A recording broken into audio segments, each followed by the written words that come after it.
Lady Furina, here are today's case reports as well as a summary of the follow-up for your perusal. Come now. Was I not just at the opera house in person? Leave these kinds of things to Neuvillette. Besides, none of these trials were the one that I'm looking forward to the most. If I may be so impertinent, what kind of trial are you truly looking forward to? A magnificent, dramatic, and wondrous trial. A trial to end all things. How could you hope to understand? That's true. I fear I lack the ability to grasp your divine thought, Lady Archon. No need for fright, and do not take what I said before too seriously. Go now, do your duties. The trial I await. It will come one day.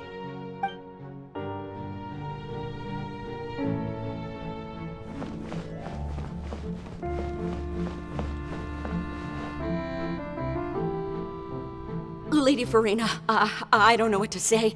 Thank you for agreeing to see me. No need to thank me. Or rather, thank your own sense of perseverance instead. Long have you stood in line to meet me, have you not? Oh, I'm afraid that's just an inevitable consequence of my divine charm. All right, Deuteria, is it? How is your son's illness? You remembered me, and you knew of my family, too. He is doing much better now. In fact, he is far more of an ardent believer than I. He was the one who forced me to seek an audience with you, and to bring your words back to him. Oh, good. Very good. If this should happen again in the future, please do not hesitate to come and tell me. Going down to citizens' homes every so often, while not usual practice, should serve as a fine change of pace. Ah, you're such a gentle and wise God. Thank you once again, on behalf of my son.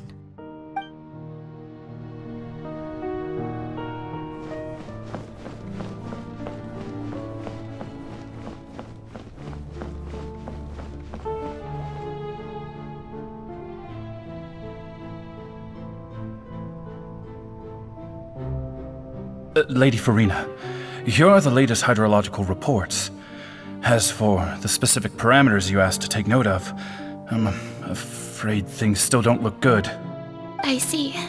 It's as I thought then. As your god, I did already expect this, but I wanted to see how far your human wisdom would allow you to analyze it. All manner of signs indicate that the prophecy will still come to pass. Forget it. That's not something you need to worry about right now. Well, as I understand it, the Fontaine Research Institute is also trying to find a way to counter the rising water levels. Really? Have they found anything? I'm afraid that they haven't found any effective solution thus far. Oh, is that so? Well, no wonder. This issue has reached the realm of the gods after all. Still, their spirit is praiseworthy.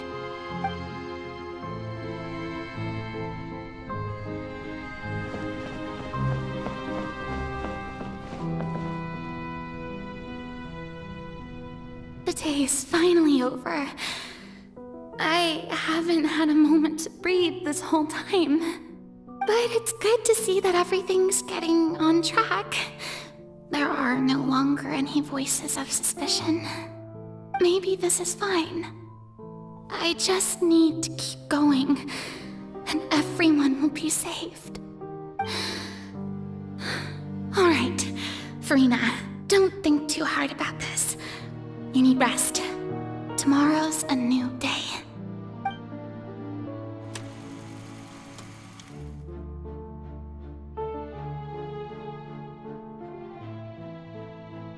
Lady Furina, here are the new trial reports for the latest cases as well as a summary of the follow-up. There'll be no need for that. I've seen them already. There's no need to go back over scenes I've witnessed in person before. Lady Furina, I've waited so long for this chance to see you in this manner. Indeed, my dear, loyal citizen. This joyous moment is an honor for us both. Lady Furina, we're detecting significant hydrological anomalies near Poisson. Understood. Keep monitoring. Keep me informed should anything come up at the Institute.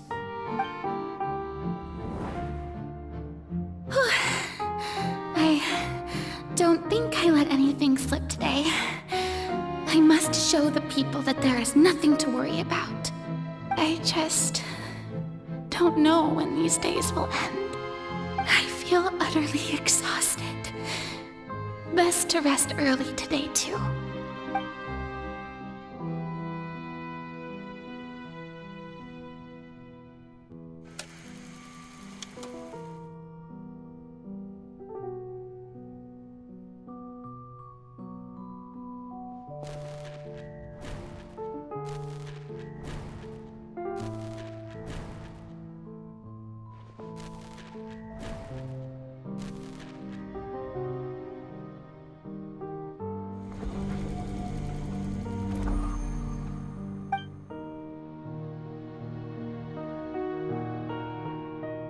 Lady Furina, it's like a dream being able to speak with you up close like this.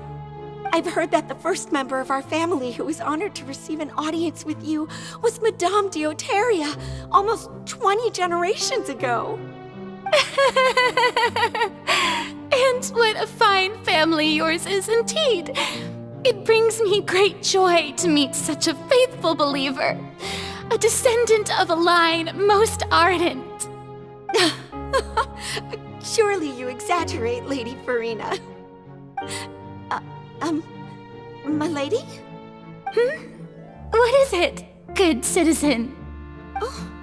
Are you crying?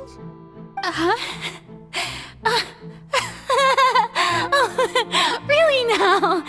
I didn't even notice. This must be the overflow of hydro from my person. Well, can't quite help being the god whose dominion is the waters, can I? No wonder. No wonder. A manifestation of your power, then. Oh, Archon, I am honored to have witnessed it. Honored indeed.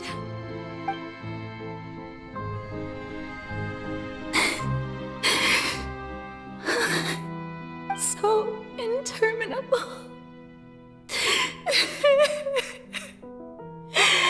So lonely. Just how much longer? Hundreds of years must have passed by now. Perhaps the show must go on for hundreds more. I never imagined that it would hurt so much. Have I reached my limit? No. Perhaps I reached it long ago. Today I didn't even notice my own tears. I want to tell someone, anyone, about this. But would that not destroy all I've done so far? I've conducted so many investigations across the centuries, but there's not even a sliver of hope that we might break the prophecy. All I can do is keep heart. I must maintain this act. It is the only way to save Fontaine. Please, mirror me. You have to succeed.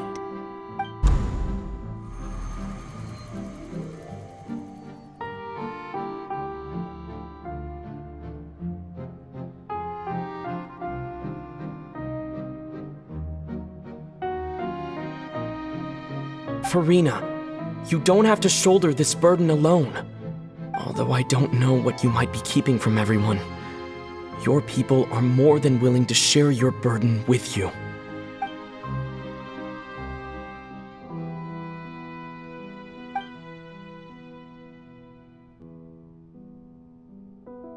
share my burden. That's impossible. It was fated right from the start that this would be my duty alone. But even if your burden doesn't need to be shared, you can still choose to confide in someone. Just share it with me. I'm what you'd call a witness. A witness? Yes, I've heard that you came to Tivat from beyond the stars, yes. In other words, you never belonged here. And if Tivat is, in its entirety, a show on a stage, then you're just a spectator, aren't you? If that's the case... He's right. I could confide in him, couldn't I? But if things don't play out as expected, the people of Fontaine will be the ones to pay the price. No, Furina. You shouldn't be selfish. But what if it's really all right? Furina, you've worked so hard for so long. Surely it would be okay to put yourself first for once. Just this once. Is it such an outrageous thing to do anyway? To find someone in whom you can confide your frustrations and sorrows. Surely it could not hurt. If you let this opportunity slip through your fingers, it might never come by again. Think about it long and hard.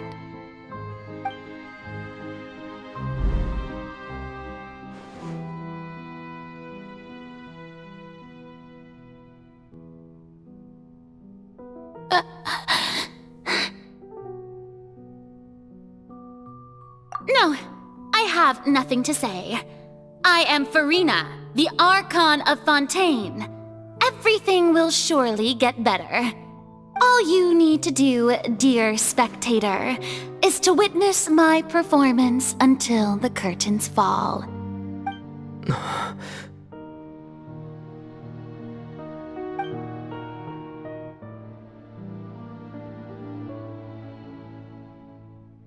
Fine.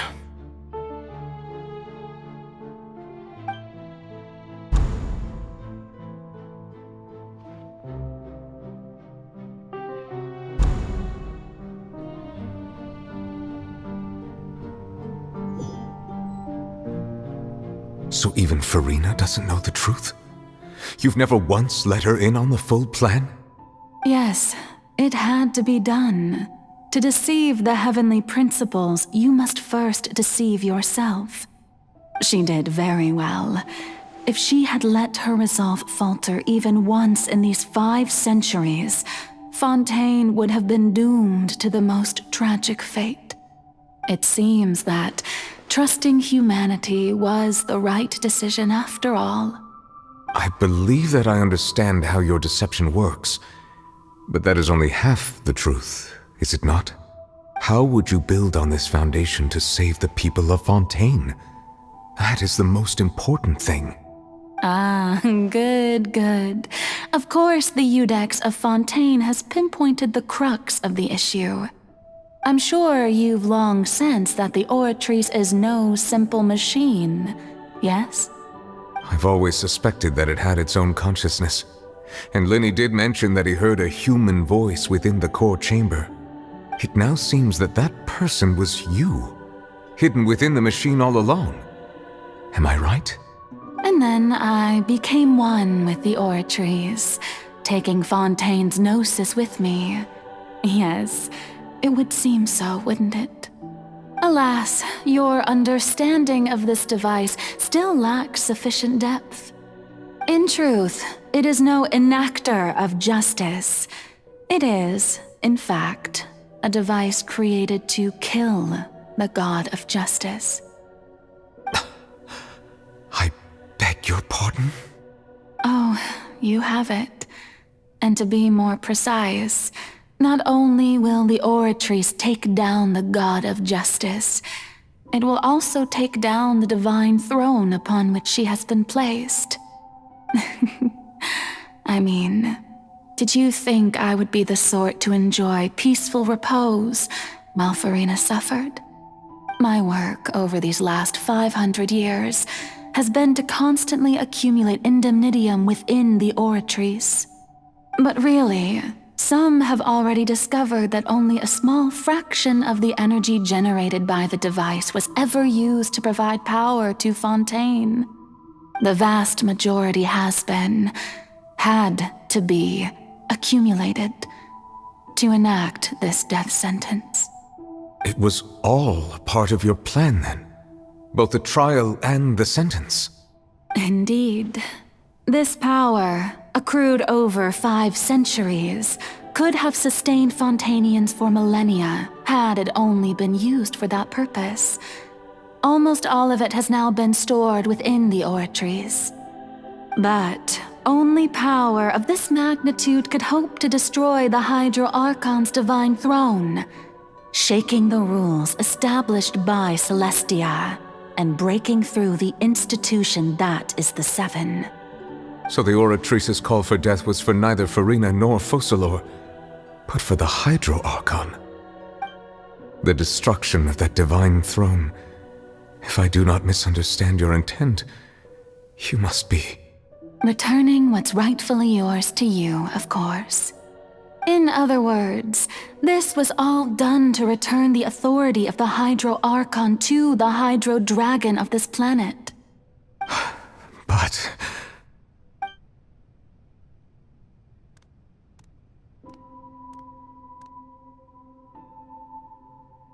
Oh, what? Getting sad again, are we? The authority of the ancient dragons shall soon be yours once more, O Hydro Dragon Sovereign. And this is the face you make.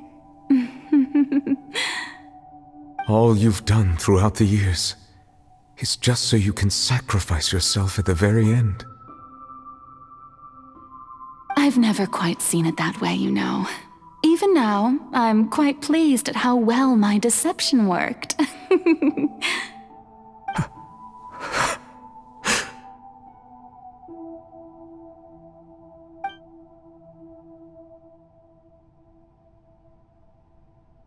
Hydro Dragon, don't cry. I must say, had it been within my rights, I would have loved to judge the heavenly principles themselves. Were they not guilty of essentially the same crime? Egeria stole the power of the primordial sea, and the heavenly principles stole the power you ancient dragons possessed.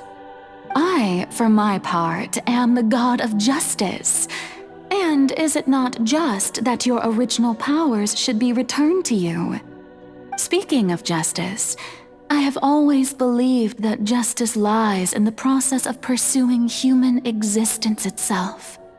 So, if the theft of the primordial sea's might was Fontaine's original sin, then, leaving matters of procedural right and wrong aside, the descent of the Fontainians as humans and their right to exist in this world would be Fontaine's original justice.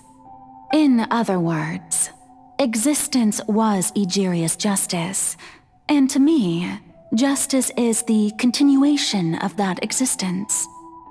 Defying the prophecy and ensuring that Fontaine's people shall live on, that should be the justice enthroned over all others. At this point, we, whether it be myself or all other Fontainians, have shouldered the burden of this sin for far too long. Iudex Nervillet, the highest judge in our land, when you regain your full power as an elemental sovereign, what verdict shall you pass upon us? So when I was invited to the court of Fontaine to serve as Iudex, I see now that that was your idea too. At last, I now understand the true purpose behind this position. In the beginning, I was uninterested in human existence. But these 5 centuries of living alongside them have gradually brought about mutual understanding between us. And I have even attempted to feel as they feel. You are a devious one, Focalor.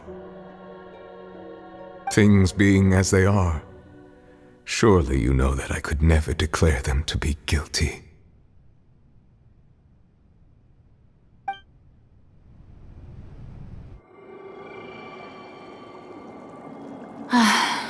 The hour of my execution is almost here. For the sinner, the curtain call has come. I know I may not sound it, but faced with death, I find myself a little afraid. Perhaps this is one thing both gods and humans have in common.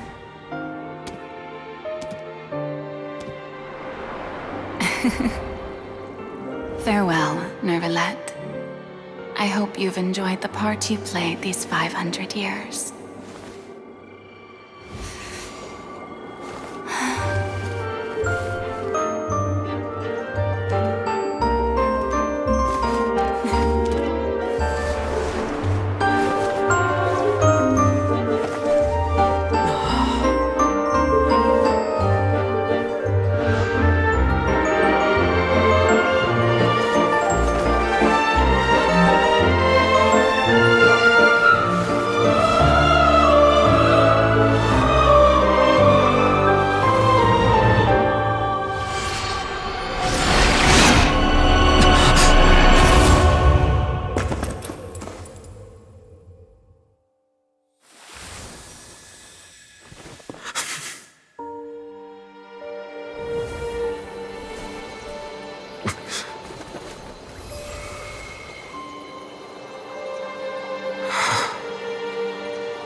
Judex Nervalette, hereby declare,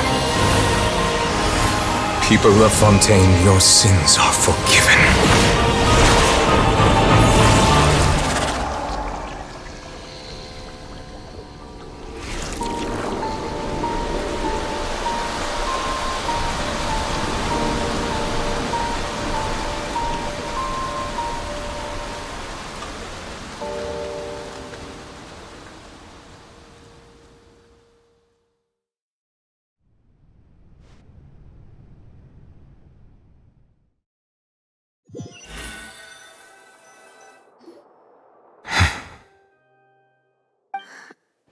What just happened? Has the death sentence been carried out? Was that bright light some sort of misdirection? I have a feeling that something huge just happened. But since we're all still alive and haven't been dissolved, I assume whatever happened was good for us. It's time to end this. We must mete out punishment to that beast. But didn't you say just a moment ago that it can't be defeated? I have gained the strength sufficient to deal with it. Through certain means, I now have the ability to separate the power of the primordial sea from that creature. We should seize the opportunity to pursue our quarry. Traveler, now that the oratories can no longer function, I require an executor to help me mete out justice. The root of the calamities befalling Fontaine, the beast that enacts the prophecy, its name is the all-devouring narwhal. Come with me, traveler. The hour of execution has come.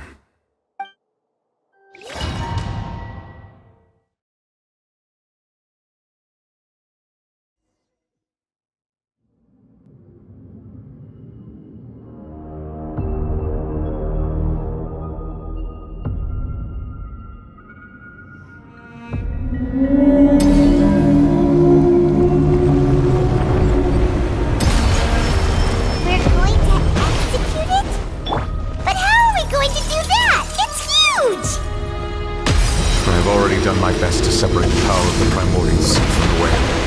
Considering the size of the beast, I cannot reach the power source. Unless we can find a way to attack it from within.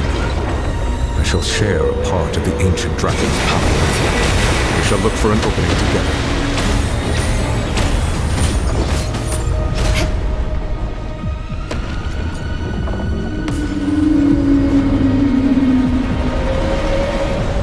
I can feel its sorrow turning into hostility. Shudder! No, my sword! Ring cutter!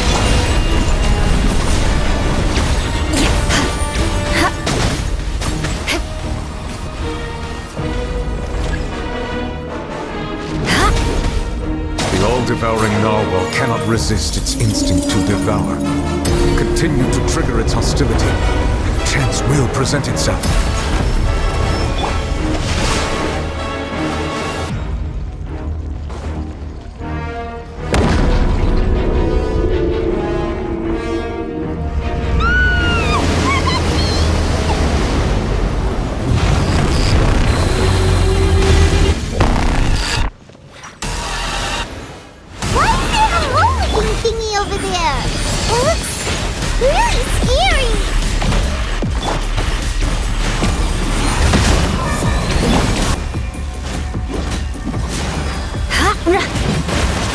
More speed.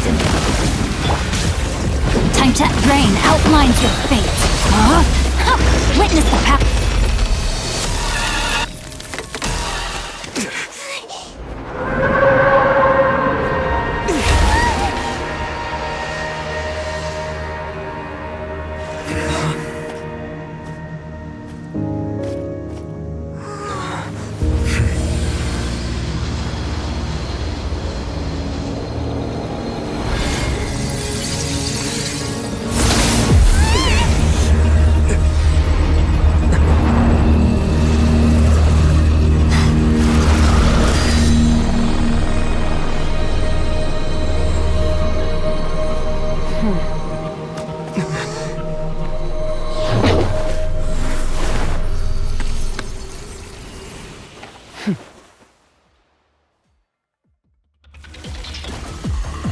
Thanks for helping with the cleanup. It should have been my job, but... oh well. It was just supposed to be a short private training session for me. I didn't think that my disciple and my master's pet would start brawling in the meantime. Well, actually, I had a feeling that it would happen at some point, but they bumped into one another earlier than I thought. What a blunder. I suppose I'll have to swing my sword 3 million times as penance.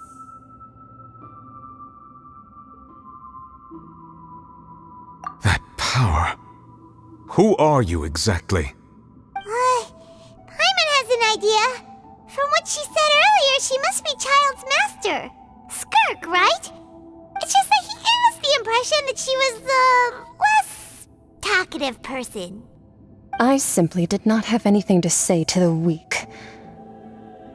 But you, on the other hand, managed to defeat the all-devouring narwhal without using power from beyond this world.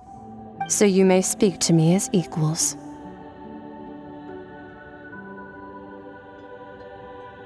I have to agree. It's a strange use of a planet's primordial waters just to raise an all-devouring narwhal. That kind of power is wasted on it. It's not cooperative. It eats too much. And I have more important things to do with my time than pet sitting. The only thing that creature has going for it is its looks. All in all, it fails as a pet. Miss Skirk? I think you might have missed the point. The point being? Well, being that this pet almost destroyed an entire nation. So what sort of person is your master? Well, Child's master's master. Wait, is that right? Oh, right. So you don't know him. Sorry, I assumed you did. His name is Sertologi. Huh? I am unfamiliar with that name. Huh. So Master isn't sufficiently famous. How should I describe him then? Have you heard of the name the Fowl? The Fowl? Still nothing? Well, how about the Visionary? Vetterfalnir then? Or Gold Rhindaughter? Ooh, that one we've heard! Rhindaughter's part of the Hexen Circle. She's Albedo's mom, right? Oh, so you do know that name. To be honest, I also heard all of those names and titles from my master. I don't actually know them either. But I suppose you understand now, yes? My master is likely a similar sort to Rhindaughter. They are both pursuing some form of perfection. Wait! Didn't you also mention a visionary person? Paimon didn't quite catch their name. Actually, never mind that. I believe it expedient to inform you that the all-devouring narwhal used up nearly all its strength fighting you. Such roiling hydro energies will prove difficult for the planet's deep seas to digest. As such, the Fontaine back on the surface has most likely been thrown into chaos. In other words, the prophecy that you've been fretting over should now be in full swing. What?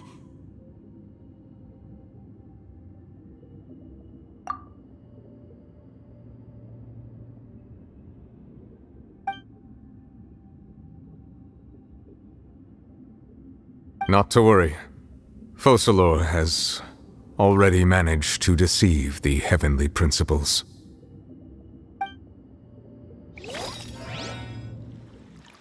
In the end, the people will all be dissolved into the waters, and only Furina will remain, weeping on her throne.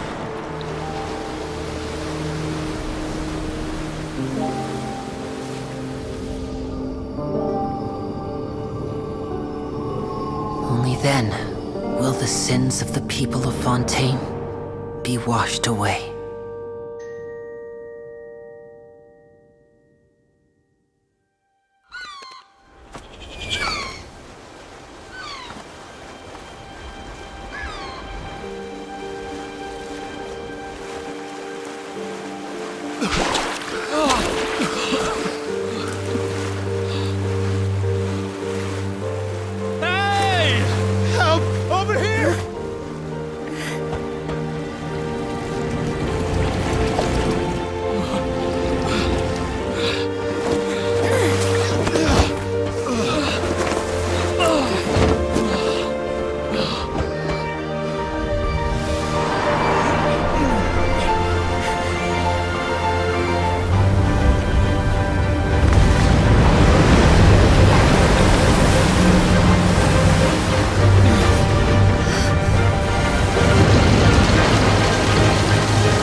All hands, initiate emergency rescue!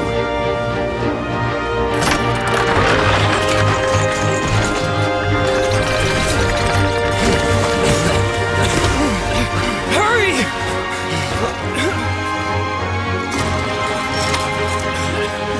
Hey, lend a hand!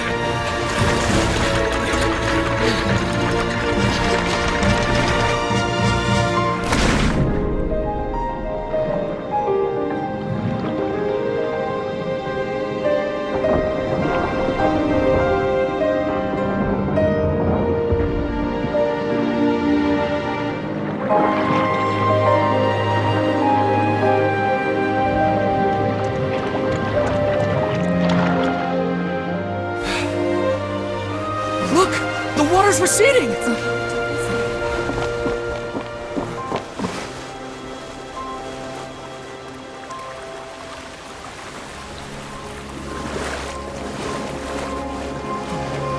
a miracle! The water's receding. We didn't dissolve. The prophecy was wrong! The prophecy was wrong!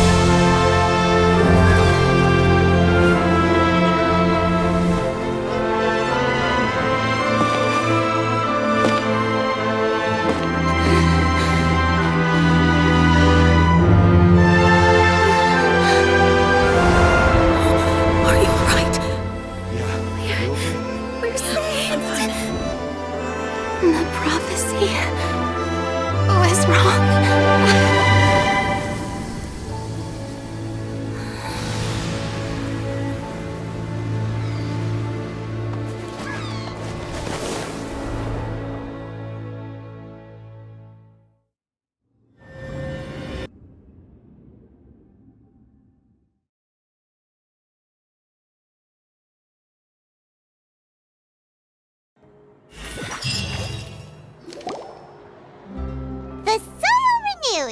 The dimaafkan talks post-disaster rebuilding. I recently visited Poisson to meet with Miss Navia, spokesperson of the dimaafkan, and we spoke about Poisson's present and future. Old soil can still give birth to new bloom, Miss Navia stated. Hope is like seeing a small cookie when you're starving late at night. You just need a little of it. Skyship Winglet, lunar brain of the Fontaine Research Institute. The various disputes that have arisen on account of Mr. Edwin have suddenly become a shield over the Institute, with Jurier turning out to be a once overlooked hidden gem. People always call the first researcher mad, but few know what to call the second. And should that latter person achieve a miracle, they would find it all the harder to find a word with which to classify him and his team. Wow! Paimon barely recognizes the people in the reports. Are those really Jurier and Navia? They sound like real big shots. What do you think? Pretty enthralling, huh? The Steambird's idea was pretty simple.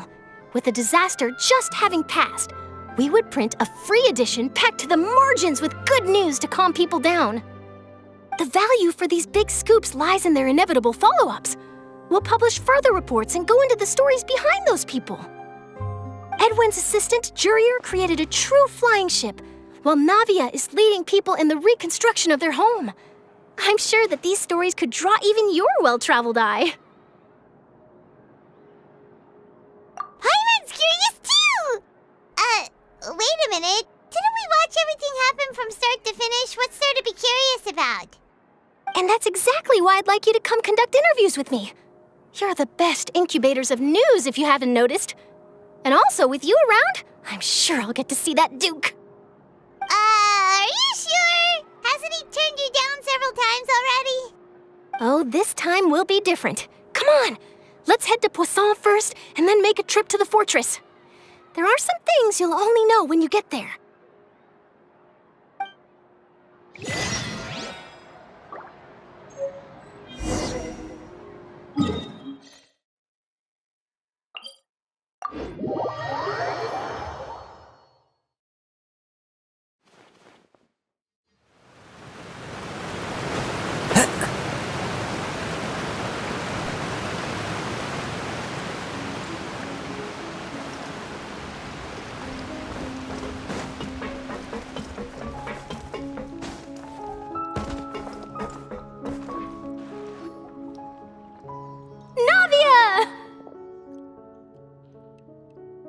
Oh, it's you. What brings you all here? Hey, we're just having a look around. I'm here to update myself on how things are going here. Oh, the Fatui are here too. Let me introduce you. This is Mr. Garunt Snežević. He represented the Knave in sending us a large amount of supplies, and is helping with our work. Our residents are hard at work as well. Thanks to everyone, work is progressing nicely. We've lost a lot of people, but we're moving forward. That will have to be enough. Hello, Miss Charlotte. I'm a big fan of yours. I especially like that article you wrote last year about Fontaine's stray cats. But if you don't mind, could you not emphasize our role too much in your report? It's not charity we're doing here. We just happen to share the same interests as the Spina. I get where you're coming from. I'll keep it as simple as possible. Or would you be willing to feature as friendly neighbors? That would be fine. Thanks! Oh, you're back too. How are things? We finished laying down the construction materials. It'll be another hour before the workers are able to go over there. Huh? You're here too, Clorant? Well, her reputation's greatly risen after that whole duel business with Miss Furina, so she's here in Poisson to wait out the heat. All right. She really came here to help me out. There's too much to consider in the reconstruction of Poisson. The Spina has need of more decision-makers. And, well, I do already happen to be connected to Mr. Callis. Oh, wait just a moment. Do you mind me asking a few questions? You know, about how you felt before the duel, about what it was like facing down a god. There's lots of exciting material there, I bet. Forget it. I'm sure you can find a better theme than that, Miss Charlotte. I see you're the same as always. Couldn't you do me a favor, for Navia's sake? Well, if we're talking about doing things for my sake, you might as well just take a few more photos of me. Or of the Traveler. It's better than wasting time persuading Chlorand at any rate. Of course I will. I'm not gonna let him off that easy. All right, then everyone who wants to be in the photo, gather up. And smile.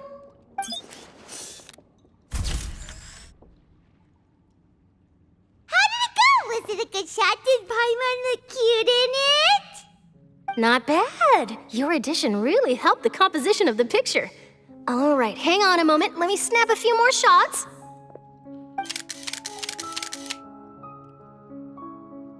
All right, that should do it. I'll be back here later anyway, so let's call it a day.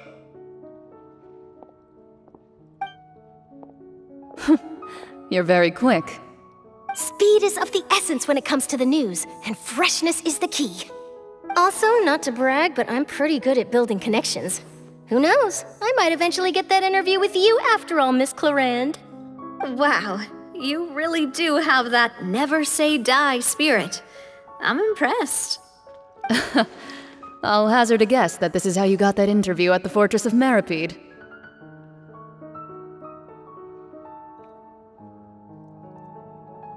Whoa, you're well informed. Let me make a guess too. I asked Sijuin, who told Monsieur Nervillet, and he told you, right? That's a very complete information chain.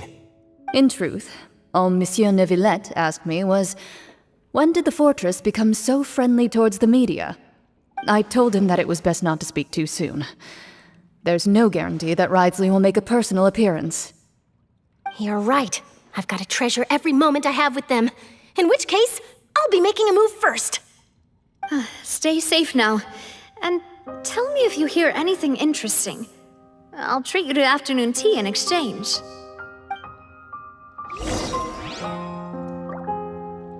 You seem curious about the fortress. Of course. That Ridsley. I still remember going down to the fortress to grill him for information on my father's case. Boy, did he take me for a ride. Without telling me anything, of course. But he did invite you to tea, didn't he? 2 large pots of it, in fact. It was good tea, though. I have to agree. The tea there is very good. Speaking of that, would you like to have some today? I mean, you've got time, right? Well, I'd be partial to some shortbread. Wow, it's like we've got a menu or something. Sure.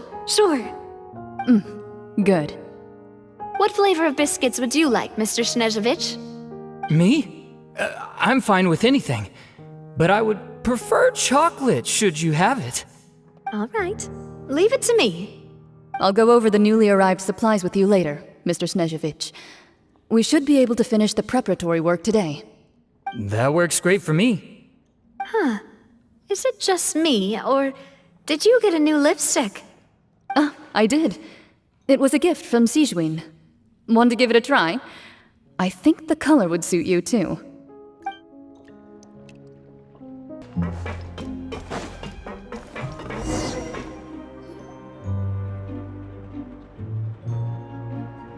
Wow, guess we're here again, huh?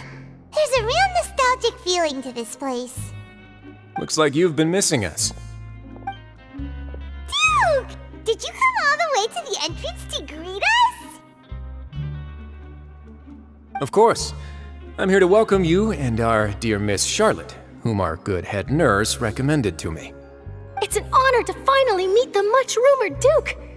Thank you for consenting to my visit to the fortress, sir. No need to thank me.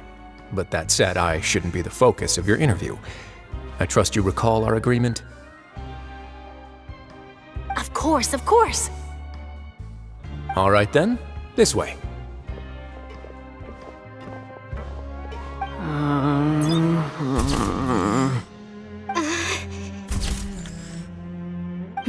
Hey, no need to be so nervous.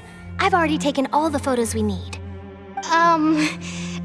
Miss Charlotte, do these pictures really need to be published on the cover of the Steambird?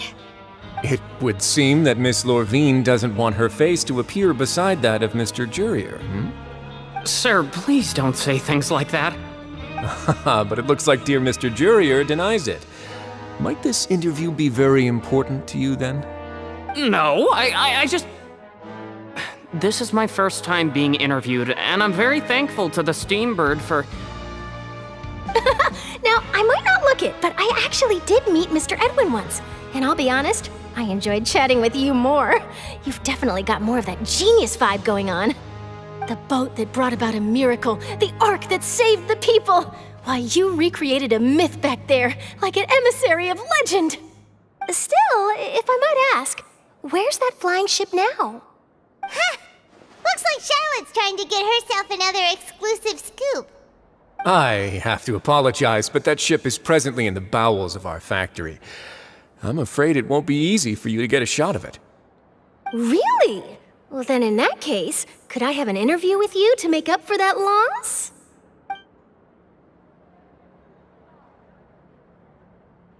You already know my answer, I'm afraid. Best you interview our head nurse instead. Or perhaps you'd like to take another photo of this couple of researchers? Did you really have to use the word couple? Well, then, 2 solo photos will do. Is my hair messed up? Please, someone help me have a look. Things sure are getting pretty lively here. We've seen this kind of thing before.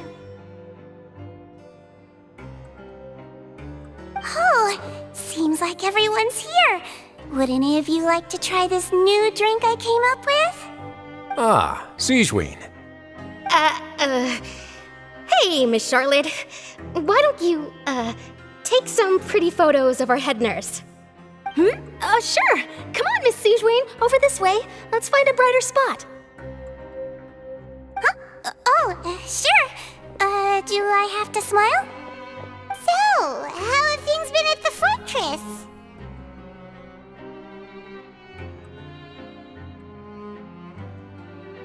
Same old, as you can see. Fontaine's undergone some changes, but this place is still more or less the same. Other than that flying ship, it got a tad too much attention, I think. That's why I decided to let the interview go through. We should direct more public opinions toward the behind-the-scenes heroes. Am I right, Mr. Jurier? Miss Lorvine? You're too kind, sir. I believe that you too should have your day in the sun. Not that you would want that, which is a pity. I'll just leave the spotlight to you two.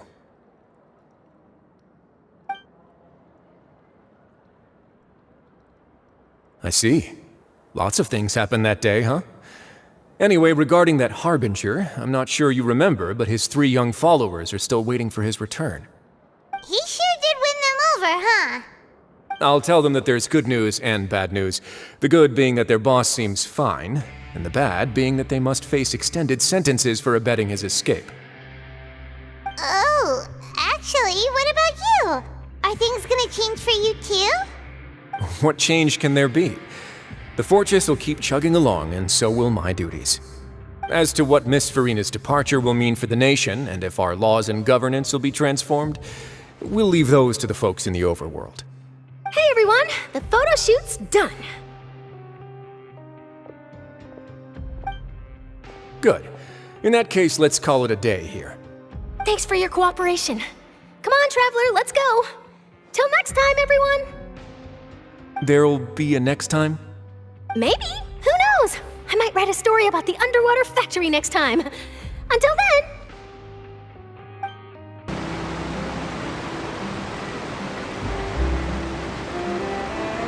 I didn't see them! They really are here! How did you know?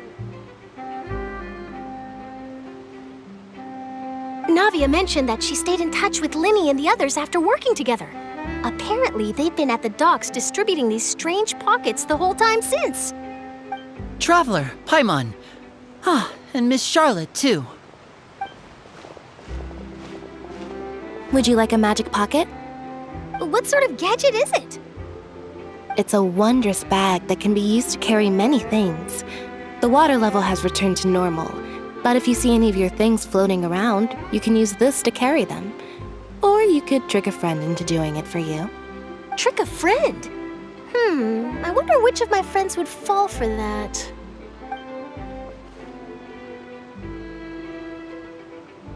You could just make a friend like Fremine here. Isn't that right, Fremine? Is this what you meant by, I'll help you make some more friends? To be honest, that sounds pretty sweet. Could I have your contact, please? Sure. Please, write down my address. Lynette sure is working hard to help Fremine socialize. He was the one who proposed doing this. He even wants to assist in our magic shows.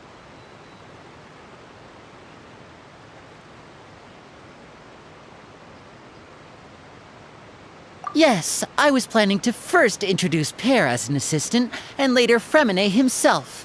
In the future, I think we can leave underwater escape magic to him too. That said, would anyone want to see a diver escape underwater? Oh, it'll work out. Every journey begins with the first step. He'll become a part of our show eventually. Lynette, could you come over? Miss Charlotte says she wants to take a picture of us. Got it. My, that Charlotte is rather perceptive. She got rid of everyone the moment she realized I had something to say to you. So, how have things been, Traveler? Father says that you did a great deal during the latest events. She's very grateful for your contributions to Fontaine. That's all right. We were more than happy to help. So, what's she doing now? Oh, I guess you haven't heard. Well, after Lady Furina left, Father and Monsieur Neuvillette opened negotiations, during which he gave Fontaine's gnosis to her as a diplomatic gift. A diplomatic gift? A gnosis? Yes, I was quite surprised at first myself. But when I thought it over, there were actually a number of things going for it. It could have been done as an apology for the incident with Lord Child, or as thanks for his help in tying the all-devouring narwhal down. Furthermore, Father did also lend significant aid to Fontaine and Poisson. Well, that's true, but this is a gnosis we're talking about.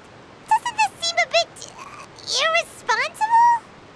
I would agree, but I've also heard that it seems that Monsieur Neuvillette has had a significant change of heart regarding the matter. So there's some reason for this that only Neuvillette knows about? I suspect you'll have to ask him about that yourself. Yes, speaking of which, I did see him strolling around the entrance to the Fortress of Meripede a while back. Isn't he real busy and stuff? Paimon didn't think he'd have the time for that.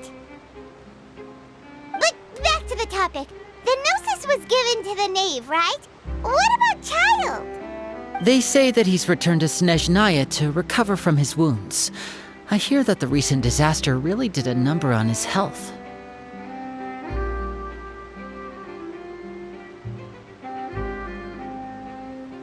That's true. When you think about it, we've had loads of run-ins with the Fatui. To think we'd be allied with them this time. So shocked by such a simple switching of sides?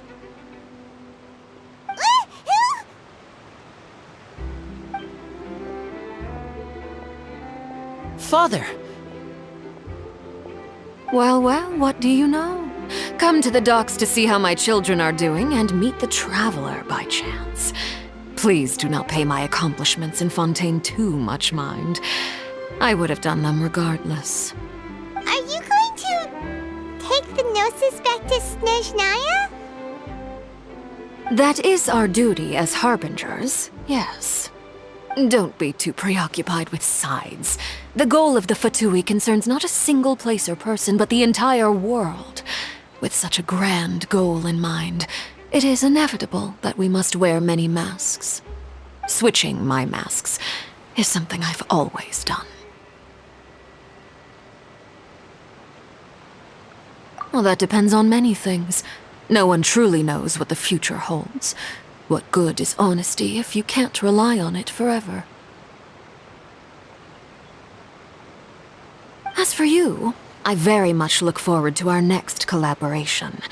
Good things cannot be achieved alone, and you've proved yourselves to be great partners.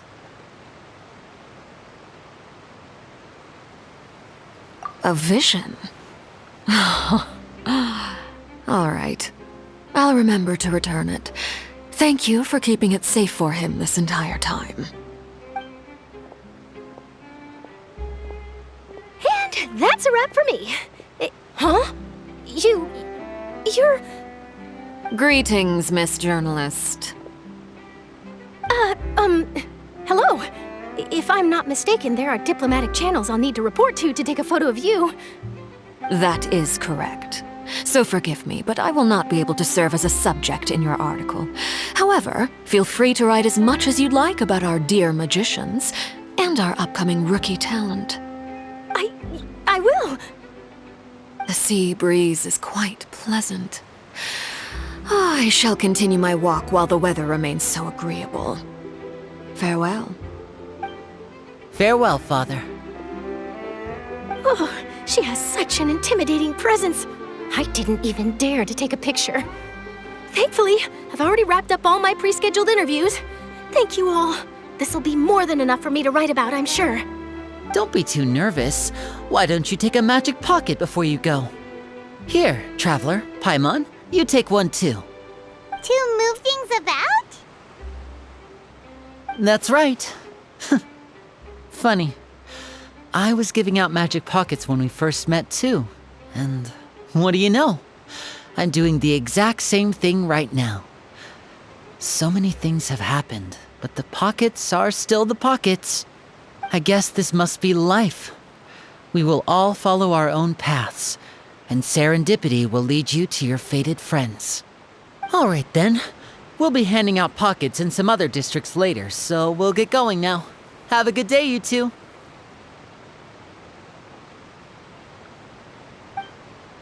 Well, guess we sent Charlotte off. Shall we go see what Neverlette's doing? As long as he's not so busy that he doesn't have time to chat anyway.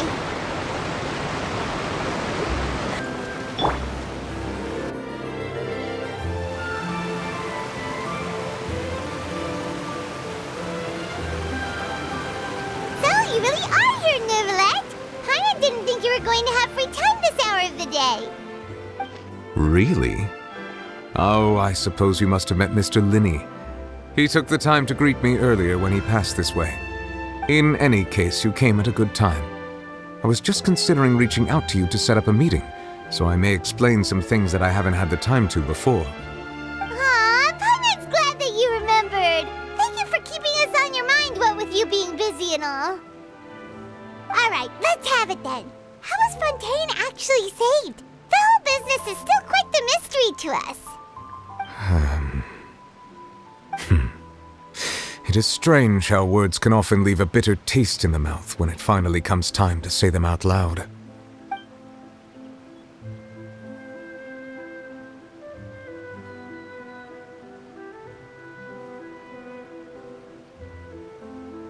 Whoa. So that's what happened? Focalor destroyed the divine throne of the Hydro Archon and restored your power to you, transforming you into a fully fledged elemental dragon sovereign. But Paimon still doesn't quite get what you did to save the Fontainians from dissolving. For me, the authority of the ancient dragons refers to absolute control over the hydro element. Fontainians were incomplete humans born of Egeria's use of the power of the primordial sea, with constitutions similar to that of mimics.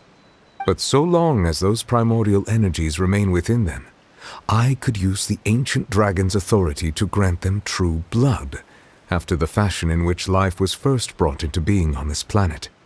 In other words, when I gave my verdict, Fontainians became true humans, and thus would naturally no longer be dissolved by water from the primordial sea.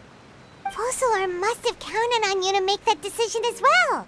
Your verdict was the key to making the prophecy appear to have come true while saving everyone.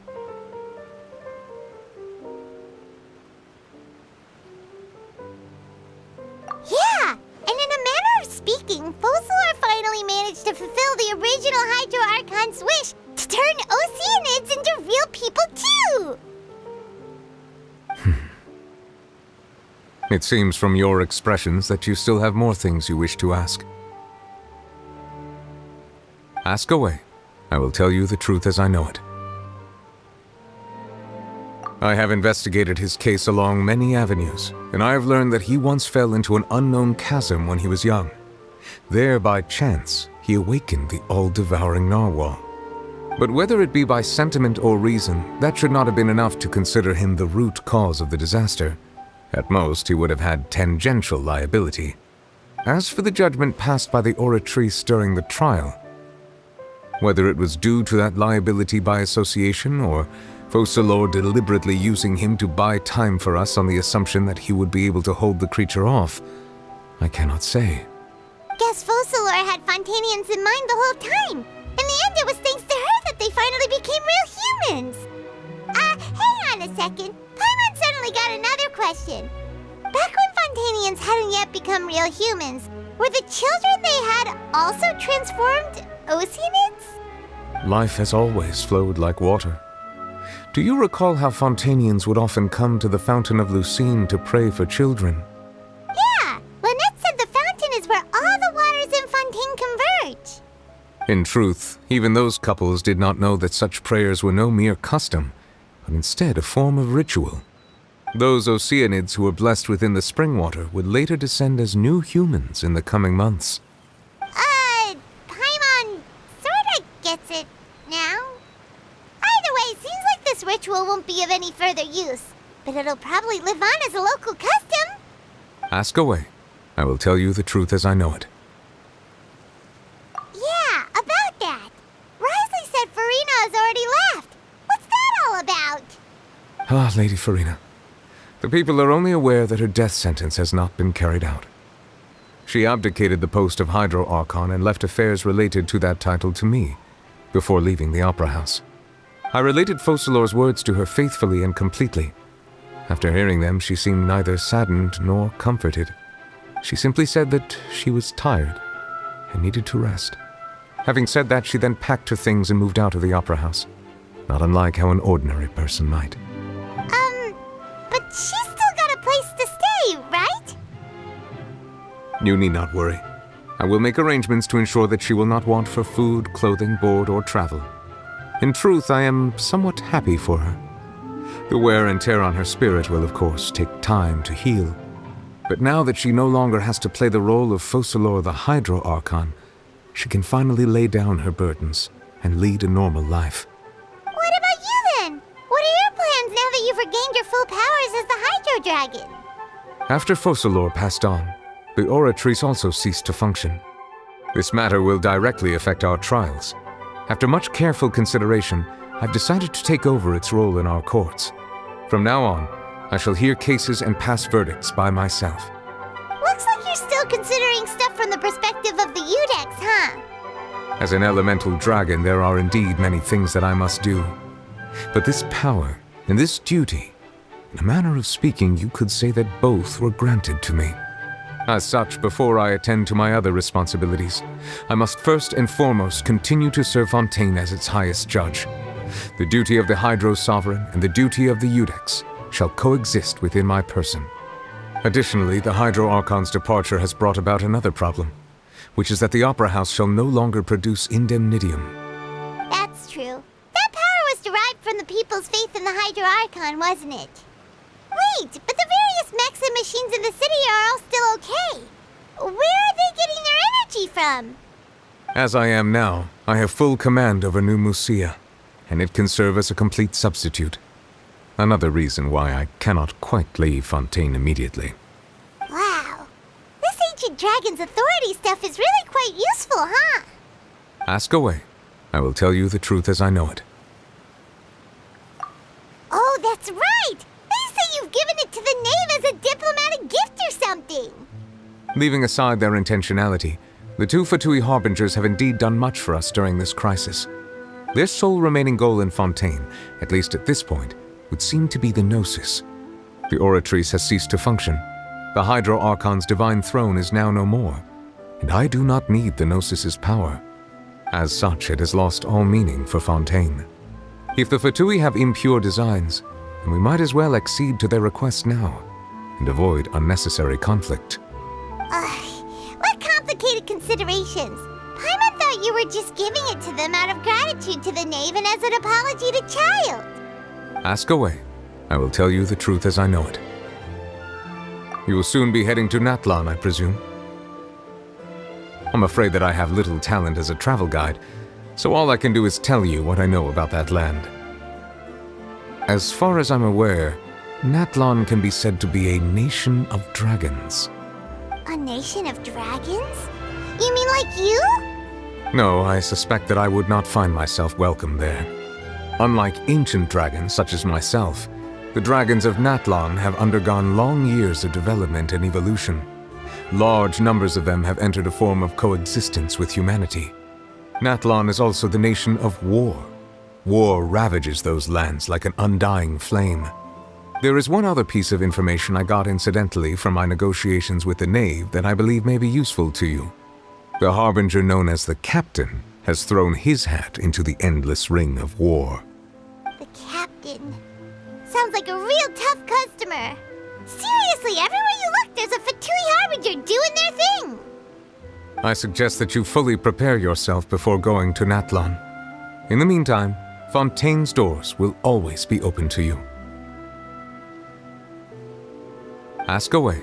I will tell you the truth as I know it. Hang on a sec. Paimon's still got a question about the Gnosis. When we spoke to Linny earlier, he mentioned that your attitude towards giving away the Gnosis had clearly changed. We guessed that there might be some reason for it that only you were aware of. No wonder the House of the Hearth is the Fatui's intelligence division. They are certainly sharp. So regarding this specific issue, I was just getting ready to share something with you. What is it? In truth, I exchanged some further words with that lady named Skirk after sending you two back to the surface.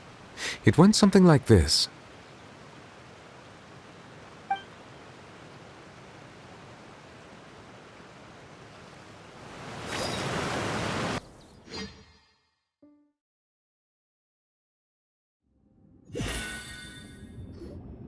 Well, we're going to head topside to see what's going on. You hurry over soon as well, all right, Nervalet?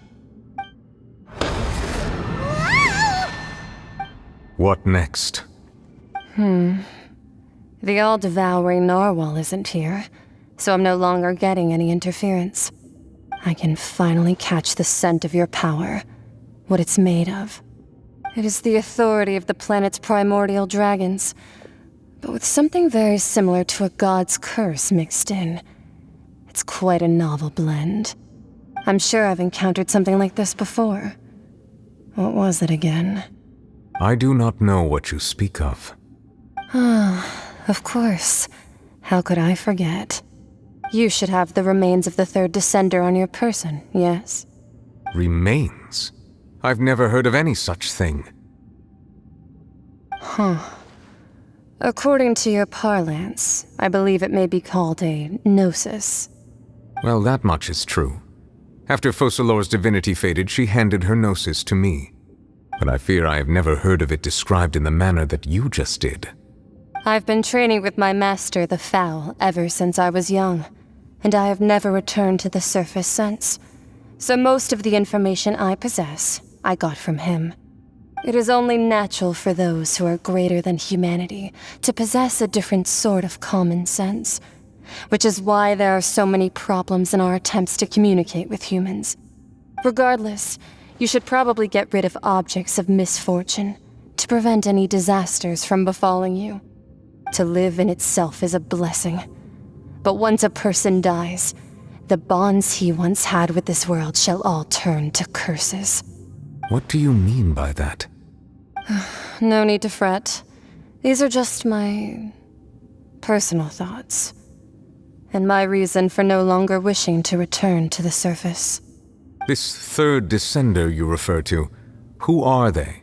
And when did they die? Master never mentioned them to me.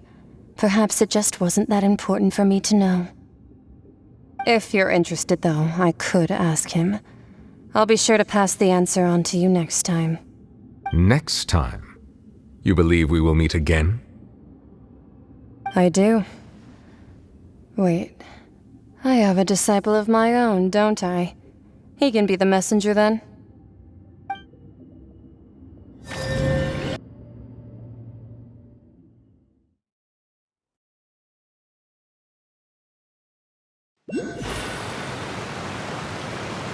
That's what she told me.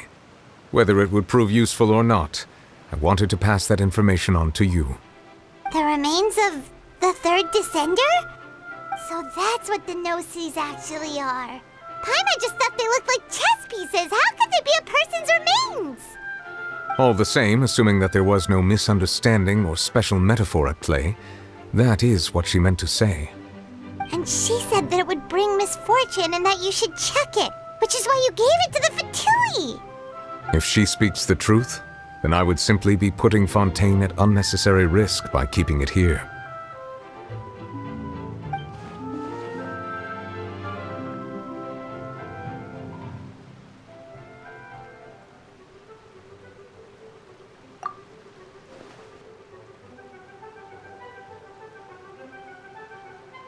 I had guessed that you might already be familiar with this concept, but I did not expect you to be one of them.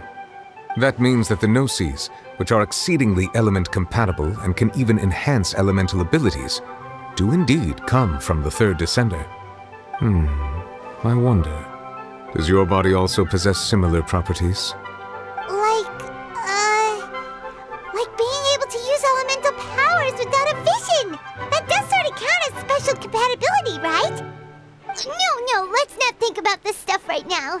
It just feels creepy. Comparing the Traveler to the dead third descender and all.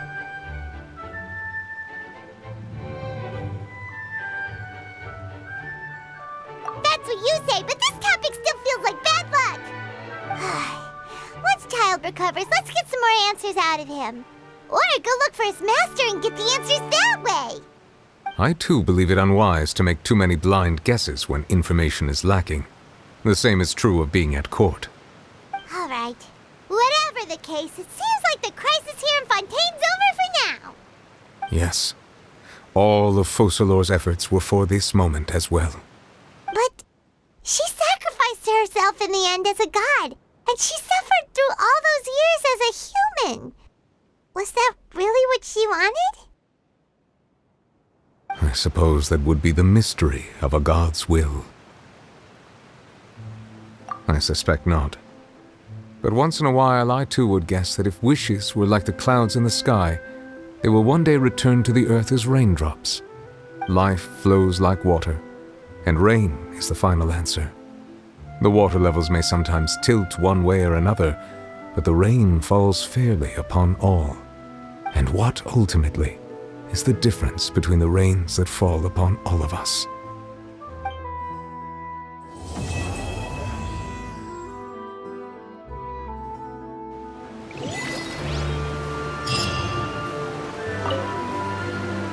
It seems from your expressions that you still have more. Ask away. I will tell you the truth as I know. I suggest that you fully...